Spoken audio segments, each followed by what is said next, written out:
પોપટ છે, ગુજરાત સ્ટેટ ઇનબોક્સનો president, all India bank of Baroda officer association Rajkot general secretary છું। આજે અમારો જે પ્રથમ દિવસ છે એજ્યુકેશનનો, જેમાં અમારું 14 ફેબ્રુઆરીથી 24-25 માર્ચ સુધી એજ્યુકેશન બહુ જ લાંબુ ચાલશે। 24-25 માર્ચે અમે સ્ટ્રાઇકનું એલાન આપેલું છે દેશભરમાં।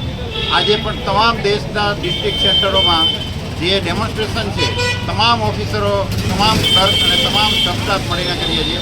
અમારી મેઇન માંગણી એ છે કે જે અમે 8મી માર્ચે જોઈન્ટ નોટ સાઇન કરી IBA સાથે, એમાં એવો ઉલ્લેખ કરેલો છે કે 5 ડેઝ બેન્કિંગ વિશે એમ કે ગવર્મેન્ટને ભલામણ મોકલવામાં આવશે, પણ આફ્ટર 11 મંથ હજી સુધી ગવર્મેન્ટ તરફથી કોઈ રિસ્પોન્સ પોઝિટિવ નથી। તો હવે અમારે આંદોલન કરવાની ફરજ પડી છે।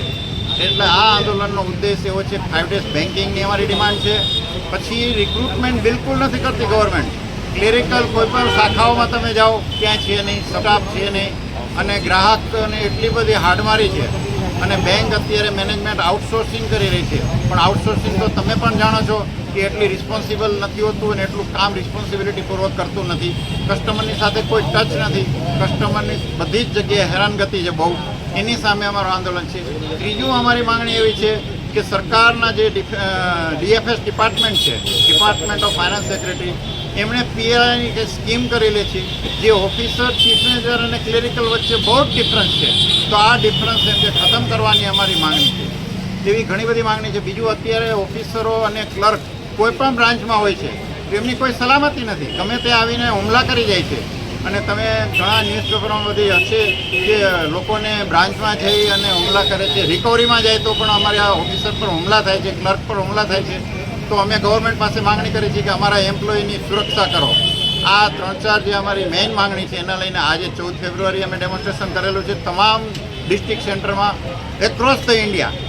અને ફરીથી અમારું 21મી ફેબ્રુઆરીએ આ જ રીતે ફરીથી ડેમોન્સ્ટ્રેશન છે અને વેરાયટી ટાઈપ ઓફ પ્રોગ્રામ અમે આપેલા છે। રેલી પણ છે, ધરણા પણ છે, પ્રેસ કોન્ફરન્સ પણ છે। આવા બધા વિવિધ પ્રોગ્રામો અમે આપેલા છે United forum of bank union તરફથી। યુનાઇટેડ ફોરમમાં 5 ક્લેરિકલ યુનિયન છે, 4 ઓફિસર યુનિયન છે, 9 યુનિયનનો સાથે કોલ આપેલો છે। એટલે તમામ બેન્કિંગ ટોટલ એક્ટિવિટીઝ છે એ 24-25 માસે ઠપ થઈ જશે જો ગવર્મેન્ટ અમારી ન્યાયી અને વ્યાજબી માંગણીનો સ્વીકાર નહીં કરે તો। આભાર, થેન્ક યુ વેરી મચ।